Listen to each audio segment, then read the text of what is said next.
Hi, everybody. Welcome to our Hangout with the Buck Institute for Education. I'm John Larmer, the Editor-in-Chief here at BIE. And this week we'll be talking about assessing student learning. It's one of our gold standard PBL project-based teaching practices. So a few logistics. This Hangout is being archived. So if you want to watch it later or tell people about it, it'll be on the BIE.org website. And it'll last about 30 minutes, plus or minus a few. You're free to ask questions, welcome to, on the Google Plus events page, and I'll relay them to our guests. And if we can't get to all your questions, we can answer them offline later on our Google Plus page. And let me have our guests introduce themselves first, members of our esteemed national faculty, and then I'll say more about our topic, and then we'll get going. So, who we got here, folks? I'll start. My name is Andrew Miller. I've been with the Buck Institute for Education on their national faculty for a few years now, and I recently took a position at the Shanghai American School in Shanghai, where I'll be serving as an instructional coach. Yeah, Andrew. I'm Michelle Spencer. I was a high school English teacher doing project-based learning in the 90s. I started teaching in 1991, integrated 9th grade English, science, and art. I was principal of New Technology High School in Napa, which is the flagship school of the New Tech Network, and I now work for EdSurge as the Director of Summits and Professional Learning. Okay, welcome, Michelle. And I'm Kelly Rose. I am currently a professional learning partner with Denver Public Schools, formerly an elementary school teacher for about 10 years doing PBL in my classroom, and now work with teachers, principals, and instructional superintendents in increasing the quality of their work. So super excited to be here. All right, welcome, Kelly, and go Broncos, of course. Okay, so our topic then today, assessing student learning. We made this one of the project-based teaching practices in our new model of gold standard PBL. And you can read about that on our website. We have blogs and articles about our model for gold standard PBL. It was drawn from our book with ASCD called Setting the Standard for PBL. So check that out if you wish. And as I said, feel free to ask questions. Remember, this is being archived, and let's go. So my first question is just sort of a general introduction to the topic. What do we mean by assessing student learning in a PBL context, and why is it important enough to be one of our project-based teaching practices? So what do you think, guys?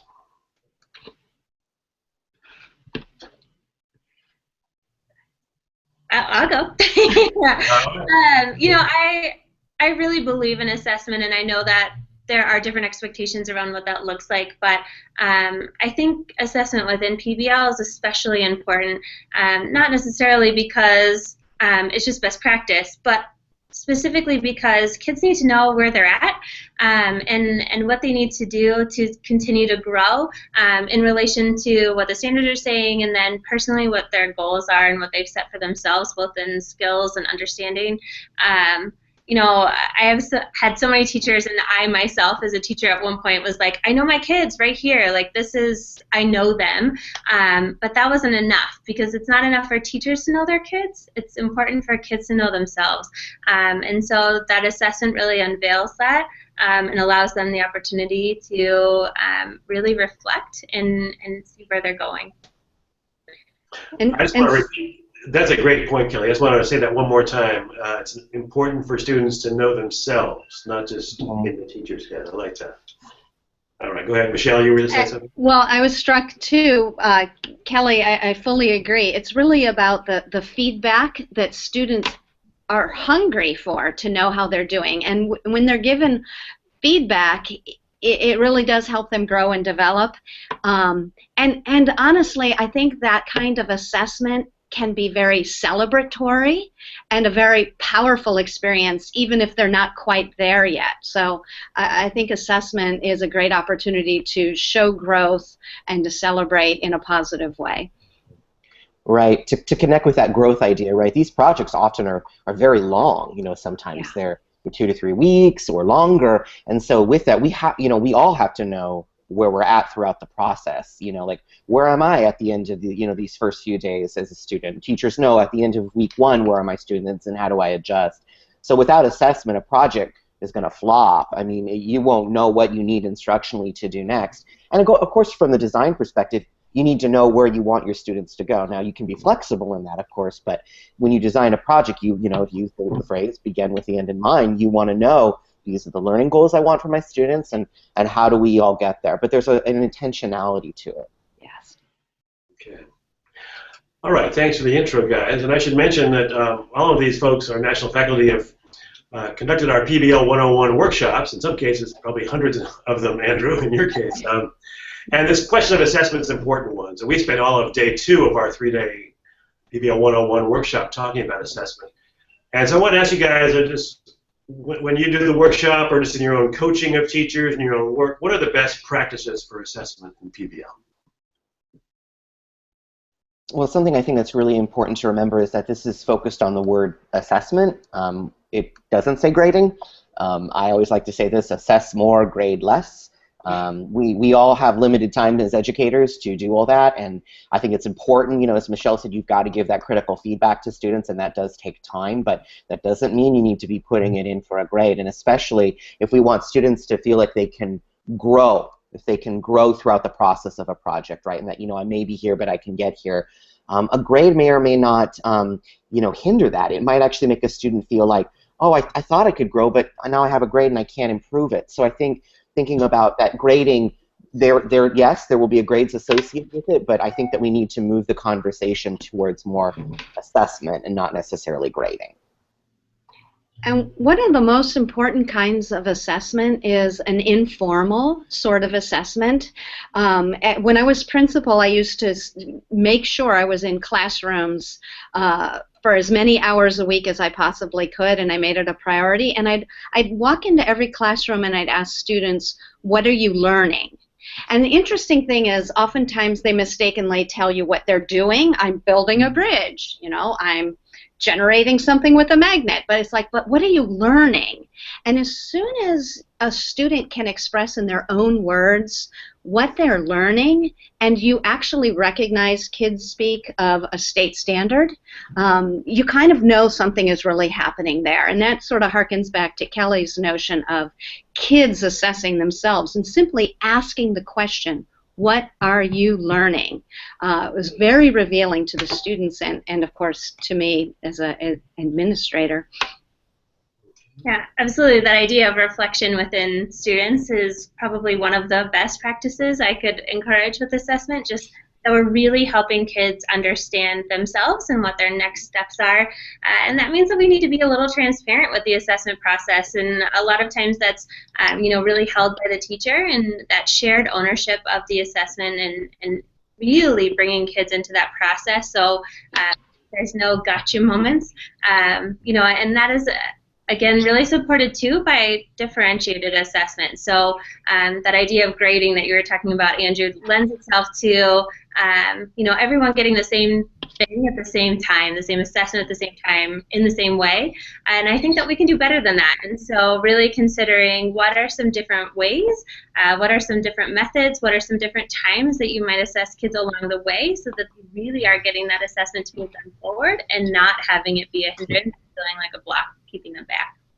Right, and I'd love to add the point there, you know, the differentiation, you know, that connects to the voice and choice, you know, gold standard piece there too, that we're offering voice and choice and how students want to be assessed. You know, they can say, I want to show what I know in this way, and you know, and that there's that ownership in the assessment process. Traditionally, it's always teachers assessing. I think there's a video on Edutopia that, you know, something that we're trying to turn the process back to students, where assessment is not just done to them, and I think that's probably one of the most, as you said, the most important parts of assessment in a project. And I suppose it goes without saying, we all have assumed, too, that one of the best practices with assessment is a tool that students understand, right? So, you know, just in case we need to say it, you know, having a rubric and spending significant time making sure students understand the rubric, are normed and calibrated with the rubric, practice with it on each other and themselves, so that it's not a teacher owning assessment, as Kelly had said. But, you know, so I think the best kind of rubric includes some kind of reference to risk-taking, or creativity, because if you really want students to feel emboldened to have voice and choice and to invest themselves, you kind of have to call out that opportunity for them to be able to take a risk and reveal their true self, or to insert creativity into any project. So I love tools that leave space for that. Yeah, so that's a great point with bringing up that skills also need to be assessed, that really is part of the assessment and not just the standards themselves, and utilizing that growth continuum for both skills and level of understanding and knowledge is really important. Right, and it's good that, I mean, there are rubrics out there for things like collaboration and critical thinking, and those are just as important as the content that we want. They're transferable, as you said. I think another one that I was thinking of when we're thinking about it is that, you know, we talk about PBL projects are highly collaborative, right? So they're obviously our team products, but we got to make sure that there's some sort of individual component too, right? Because at the end of the day, we want to see that every child in our classroom walks away knowing, you know, whatever we set out to have them learn, and the voice and choice can be there. But, you know, sometimes when we think about, oh, there's all this collaboration, we might forget that, yes, but don't forget, individually students want to show what they know too. So I think it's a both. It's a balanced piece. Yeah, those formative assessments are a great opportunity to do that individual assessment, you know, and also assessing collaboration along the way, but building in many formative assessments in order to do that individual reflection and feedback. Great points, guys. If I could just summarize a couple of things I heard. You mentioned the value of student reflection and ownership as part of the process of assessment. So it's not just done to them by the teacher. Great point. It's the transparency idea. Kelly, you mentioned content and skills. It's not just content standards we're assessing in PBL. And it's individual work, not just team created product, which is a big deal, of course, when it comes to grading and reporting too. Michelle, I like your point about putting creativity or risk-taking on a rubric. And now you're not saying, though, actually assess the degree to which a student is creative, right? It's more like, are they doing things that a person who's innovative does, like, you know, trying out ideas, testing them, getting feedback, learning from mistakes, that kind of thing? Yeah, definitely. And in different content areas, you know, you want to call out different things, but you know, just a space somewhere where students can recognize I invested something genuine of myself into this, and that can feel risky to them. Yeah. Okay, great point. And I wanted to say, Andrew, another word or two about grading, because this is a big one. And you said something which may become a bomb in some people's minds. Don't grade so much. Don't grade everything, every little assignment during a project, for example, which runs counter to many teachers' practices, and sometimes what they're required to do, of course, for reporting. So, you want to say a little more about the grading in PBL issue? Well, it is a beast, as you said, and it opens up a lot of cultural underpinnings. You know, and I think a teacher said it best when I was working with them about grading, and they said, Andrew, for so long I've been using grading as a tool for compliance.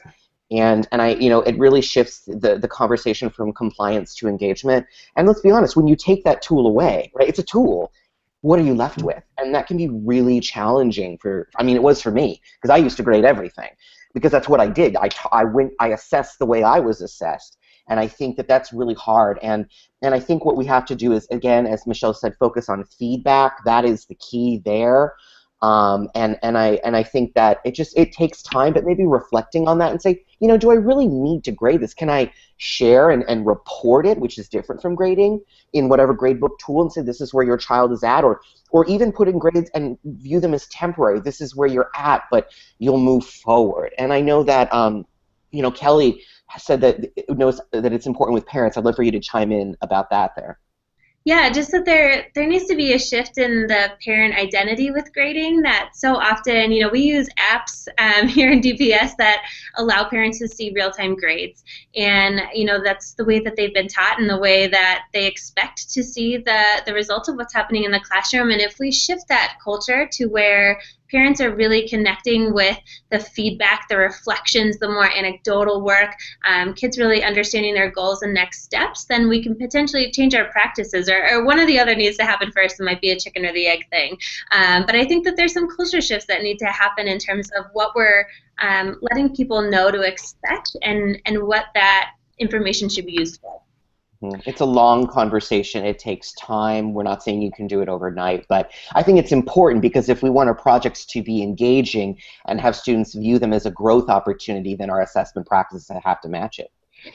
And you broaden who can assess, right? The culture shift entails too. It's not, the teacher is not the only one who can provide feedback and assess. Students can assess each other. They can assess themselves.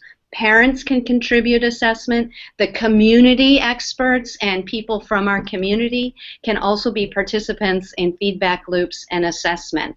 And so I think once people see that it's even more powerful to have a broad range of assessment voices brought to the table, I think that helps them feel more comfortable with that shift.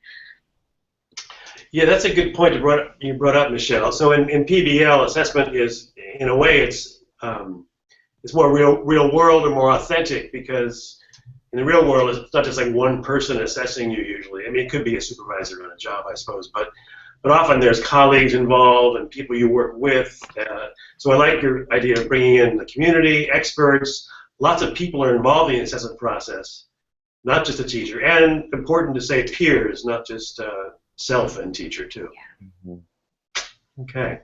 Let's hear some examples of projects and maybe how teachers did some assess student learning in those projects. And different subjects, and give us a little background, what grade level and so forth the projects you're thinking about came from. Well, I don't mind starting. One of my favorite projects was watching at New Tech in Napa, watching our 9th grade teachers. It was a biofitness class, so it was an integrated science, health and PE class. And they did a very regional kind of project involving the study of soil samples. And being in Napa, honestly, with the agriculture in the Napa community, it was super relevant. They called it a grape place to learn. And actually, it turns out that anytime a winery is deciding what kind of grapes to plant, they analyze the soil and they write a certain kind of report. And these 9th graders were charged with going on a field trip, analyzing the soil, and writing the same kind of report with the same standards for the scientists that they would be using on their own. And a lot of people said there's no way you can do this project to the standard of expectation that a real person in a real business analyzing soil would. But what we found is, because the scientists and the winery soil experts were the ones that write the report, and they were also the ones assessing the reports, and they were giving feedback along the way, the students accomplished amazing writing samples, and it was real. It was real to them. It felt real to them, and it connected them more deeply to their own community. So I think it's the authentic piece that I find really makes a huge difference in meaningful assessment. So that's one of my favorite examples of the power of assessment. And amazingly, after that project ended, the students continued to seek advice from these community members all year long on all sorts of science questions. So that was they had like a new set of people to turn to for revision as well. All right, great example. Thanks. Yeah, I will go because I think that my example is very similar in terms of what the takeaway was. In an elementary school project in 3rd grade, they were doing a project that really revolved around this idea of event planning. So the kids had to do a lot of math integration in terms of planning their budgets and really considering what their numbers were going to be in order to plan this perfect event. And what was really motivating in terms of the assessment was that the teacher in that case was not the one giving the formative assessment feedback. It was event planners that the kids were tapped into as their expert along the way. And the teacher found that even from her giving feedback, that it was less successful than the expert feedback that was being given to the kids. So they really gravitated towards trying to impress this event planner with their expertise in terms of their planning. And I think that brings up this idea that it was a very well-trained community expert that knew how to give feedback. They asked the right types of questions to the kids to make them think, to make them really dig deeper. And that's something that I think we need to be really mindful of when we're involving experts or outsiders in the assessment process, that we want to be really intentional and purposeful with what that feedback might sound like. So we're not giving kids a false impression of how beautiful they're doing if they really have a lot of work to do, and the opposite, that the feedback potentially could be too critical for the level of criticism that kids are able to take in, especially in primary grades. So really being thoughtful as a teacher to plan with the expert in that assessment process of what might this sound like, what types of questions do kids receive well, what might spark that sustained inquiry to really support them when they're providing that feedback. And so that's why I thought that project was just so successful, because the level of engagement with the community expert was so well planned that the assessment became much more meaningful throughout the project. Good example, Kelly. And I'm curious, did the experts actually use the rubric or develop one with the teacher or with the students? So it was a little bit, they had the rubric certainly in terms of being able to give feedback as related to the standards, but I think the more intentional training came in the types of questions that would spark that reflection or spark that feedback. So it was a continual conversation between the teacher and the expert to really almost train in terms of what kids were ready for. Okay. Yeah, one of my favorite projects is actually done by Abby Shore, who's just another national faculty member. And she did a project with her team, and I think this happened maybe a year ago or something, and I got to see parts of it in action.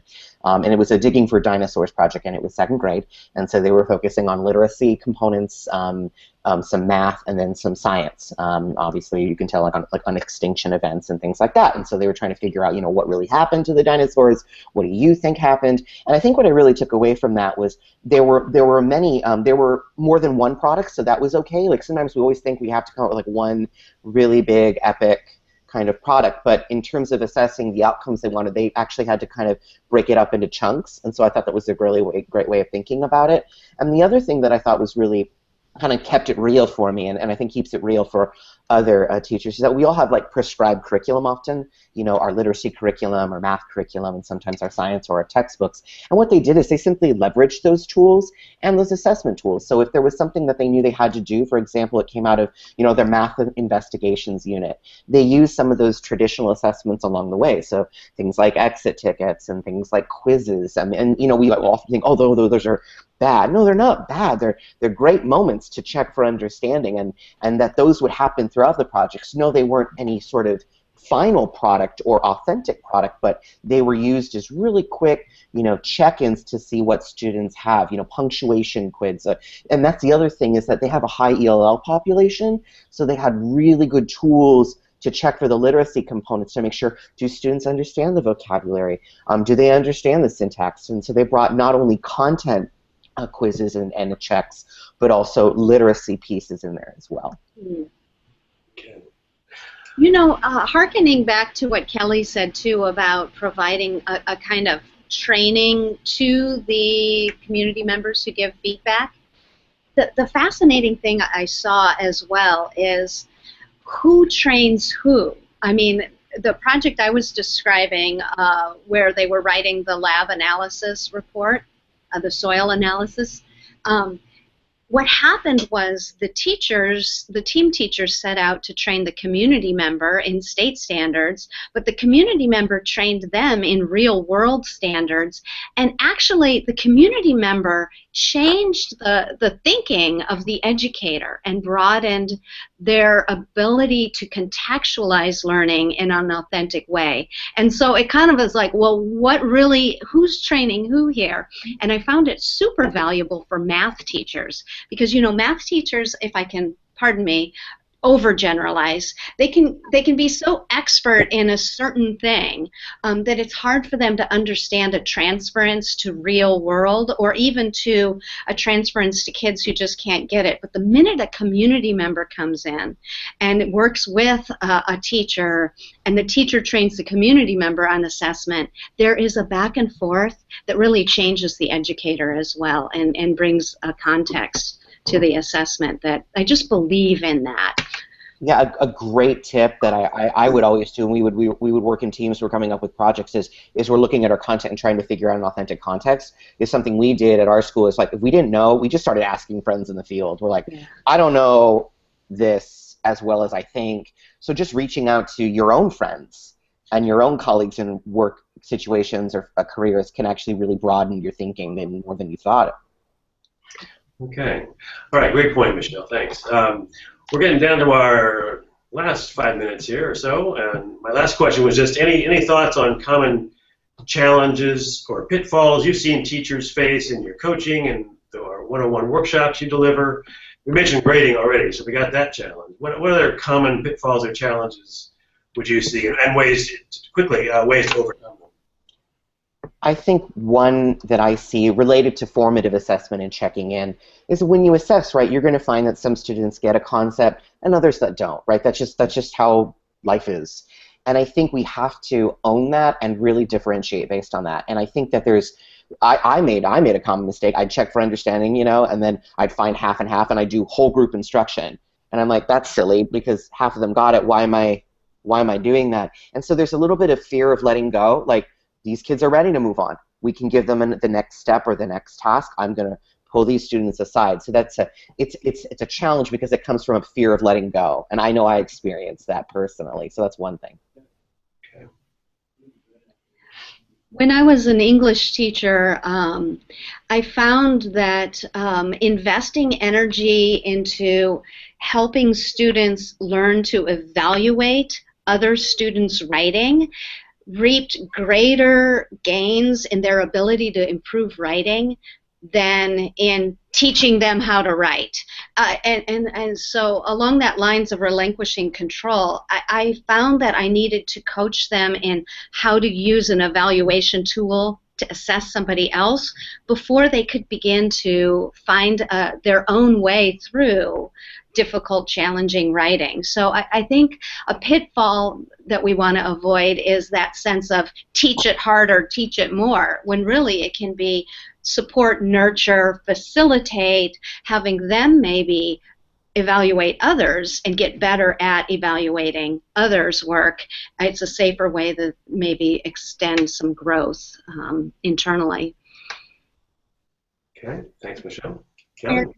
I would add that I frequently see a pitfall in the amount of time that's dedicated to the planning of assessments within a project. So we very often latch on to this idea of the actual design of the project, the things that kids are going to do, and the bigger walk away, and we spend a lot of time, reframing our driving questions so that it really, drives it home. But we don't necessarily invest the same amount of time in achieving best practices with an assessment system within a project. So being really purposeful about where, when, how the assessments are going to occur throughout, and then also being willing to be flexible in that process so that we have some things that are going to be really tight, some assessments that we are for sure going to have to embed, but then also knowing that those informal assessments are going to pop up and we might as well take it and do something with it, like Andrew mentioned.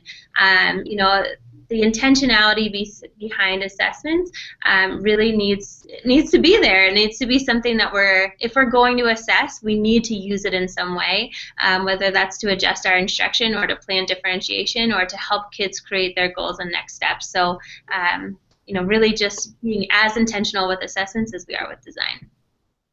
Okay, all right, thanks, guys. I'll ask for as a final word of goodbye in a minute, but I just want to offer one thought that we offer in our workshop to teachers who might be a little bit uncomfortable hearing all this talk about peer assessment, and formative and reflective and all this.